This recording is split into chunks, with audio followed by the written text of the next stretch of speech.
Sulawesi farmers buried alive under 3 tons of corn. 4 Indonesian farmers in South Sulawesi province were buried under a 3-ton corn heap on Monday, April 3rd. It happened at 2:30 p.m. local time, as a couple of residents were harvesting corn in the field. There were 9 farmers who were working at that time. 4 farmers were sitting below the high wooden hut which contained the 3 tons of corn. As they were busy peeling corn skins, the wooden hut with corns suddenly collapsed and buried the farmers alive.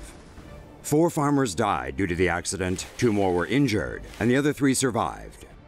Residents say they were late to help because it was happening on top of the hill, far from their village.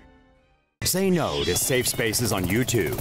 Support Tomo News at patreon.com/TomoNews. Here's another compilation about workplaces in Malaysia, Thailand, US, and Russia. Truck driver crushed to death by logs from own truck. When your time is up, that's it, no matter how unfair that may seem. Such was the case on the morning of March 23rd, when a truck driver was crushed to death at a plywood factory in Malaysia. The extremely unlucky man, 56-year-old Azman Aziz, was delivering logs to the factory. According to his supervisor, Aziz was unloading logs from his truck. It seems like death was waiting for him that day, because the logs tipped the wrong way and fell right on top of him, crushing his body and head. He died instantly. Talk about being in the wrong place at the wrong time. Or was he? Man killed in freak accident with a circular saw. A 52-year-old man in Thailand met a grisly end on February 28th, when his DIY home fix-it job with a power saw went about as badly wrong as it gets. The deceased, identified in reports only as Samut, had planned to scale some scaffolding to solve a termite problem. But Samut's fate was sealed when he stepped onto an unsafe makeshift ladder while holding the saw, which was powered on. As he was getting to work, he slipped and lost control of the circular saw. The blade's steel teeth tore into his neck and chest. His injuries were severe and probably not survivable even if he'd been treated immediately. The deep lacerations to Samut's neck and chest resulted in heavy blood loss, and he died at the accident scene. It probably doesn't need to be said, but we'll do it anyway. Power tools, especially ones with sharp spinning blades, should always be handled with extreme caution. A man has died after he fell into an Oregon meat processing plant on Saturday night. 41-year-old cleaner Hugo Avalos Channon was at work shortly before midnight at Interstate Meat Distributors in Clackamas County. He and other employees of DCS Sanitation Management were cleaning the plant's equipment. It's believed Channon climbed onto a running meat blender before he slipped and fell in.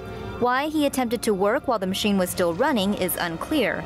Workmates heard the accident and raced to hit the emergency stop button in the hope of saving his life, but they were too late. Channon died almost instantly.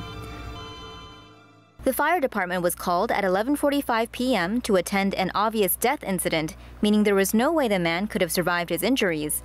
The facility has been the site of other accidents and violations, including a 2005 incident in which an employee lost a finger. Say no to safe spaces on YouTube. Support Tomo News at patreon.com/TomoNews. Tree trimmer loses limb in gruesome wood chipper mishap.